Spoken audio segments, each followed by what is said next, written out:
everyone! So if any of you watched my 2022 excitement video, I talked about how I was really looking forward to the next season of The Amazing Race, season 33, and today I just wanted to go over some of my mid-season-ish thoughts and things that I am surprised that we're seeing in this season. It's a very interesting season. It's a very different season. If you are unfamiliar with The Amazing Race, I will fill you in very briefly.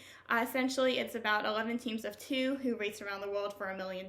And this particular season, season 33, they had to halt filming after like 3 because of COVID, and then they resumed production 19 months later. So it's a very different season. This is the first time that's ever been done in race history. Quick warning, this may have very mild spoilers for the previous seasons, not like outright spoilers, but just like mild implications. So yeah, let's dive into all of my thoughts.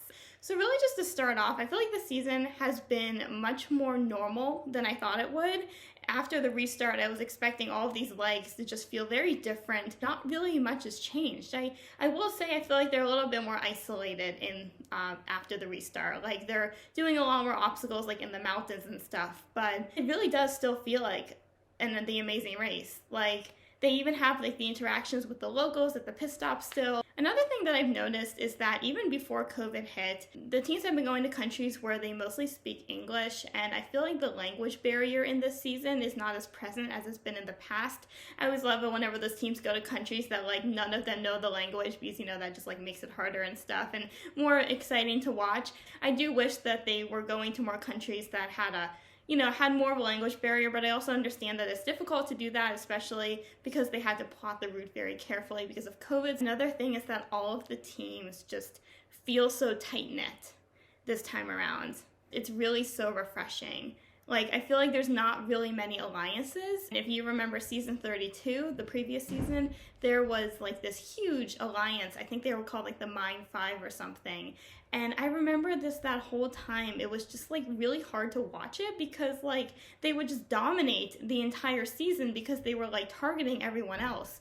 And it just did not make the show as fun to watch. And personally, I don't really like it when there's alliances on this show, so I'm really enjoying the lack of alliances in this season, or if there are alliances, they just last for like an episode or so. I feel like they're also all really supporting each other, which is again something that the previous season really did not do. Like, when I say all supporting each other, it's like when Sherry was having trouble on the mountains a couple episodes ago, and they were just all so worried for her. Instead of just like, cheering that she was stuck up there, they were like, oh my god, I hope you're okay. And it's really great to see that support. Maybe they're so tight-knit because they had such a long break while filming this season. They got to know each other more over those 19 months that they had to pause. I also really like that the show brought back the eliminated teams after the restart. When I first saw the preview for after episode 3, and the preview at the very end is like, we have some familiar faces and stuff, I immediately knew it was probably going to be the eliminated teams, and I'm really happy that they were able to come back. I really loved both the teams that got eliminated. In fact, I honestly love every single team on this season, which is a rarity for me because I usually there's a couple of teams that I can't stand. So when they brought back the eliminated ones, I was really excited they were going to be getting another chance.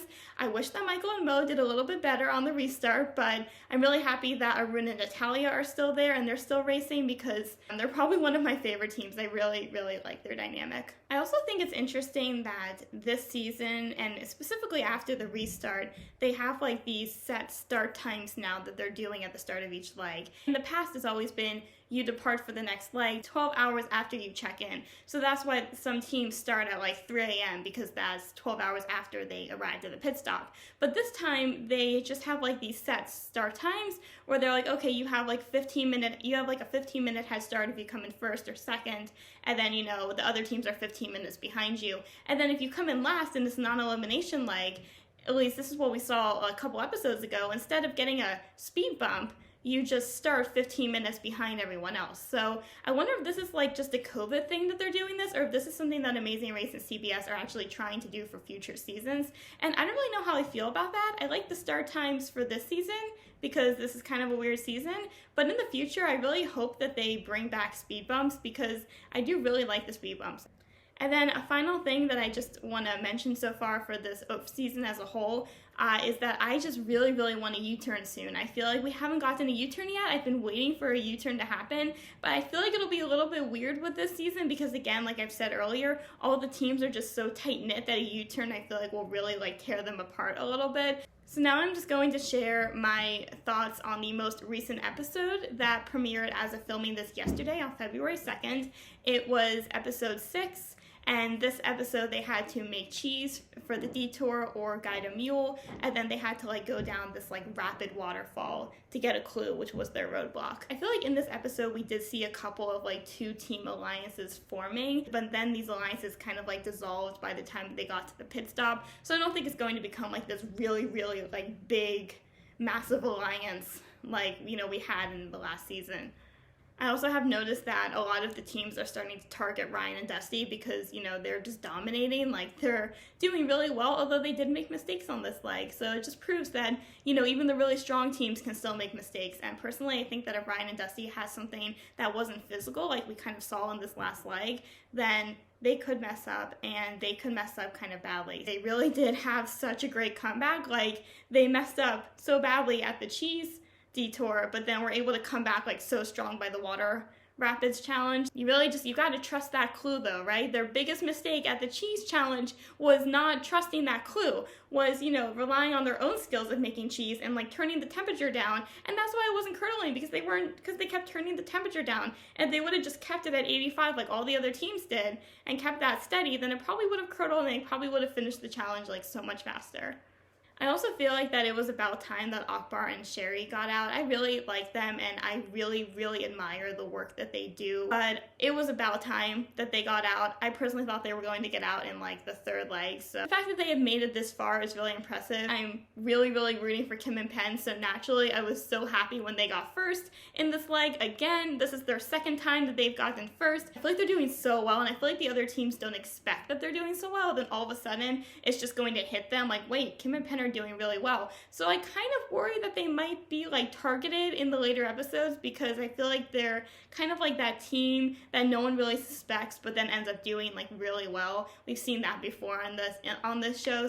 And then, you know, you have the opposite, Ryan and Dusty, who are like the team that everyone is targeting and they know that they're going to do well. And then lastly, I just absolutely love the father-daughter team, Arun and Natalia, like I was saying earlier. So I'm really happy that they are still in the race and that they got fourth and they did not get last, and it's just really great to see them, and I'm so happy that they were able to come back and keep racing. I feel like Arun always has a smile on his face, and even when they got eliminated back before the restart, you can tell that they were still just so happy to have had a chance to be on this show. So I really just love their attitudes this whole time. So yeah, those are all my thoughts on The Amazing Race Season 33 so far, and I hope to do another one of these videos whenever we finish the season and we find out who wins. I do wonder a little bit though, like, what's going to happen with, you know, the rest of the season. Is it just going to be a shorter season because we had fewer teams come back after the restart? Are there just going to be like more non-elimination legs? Are we going to have some other like surprise that we just don't see coming to make it the standard 12 episodes? Because each season is always 12 episodes long. So right now it would be 10 episodes. So yeah, I'm very curious, and I guess we'll just have to find out. Hope you enjoyed, and I hope that you have been enjoying the season so far. Let me know what you think of this season so far, and I will see you next time. Have a great day, everyone. Bye.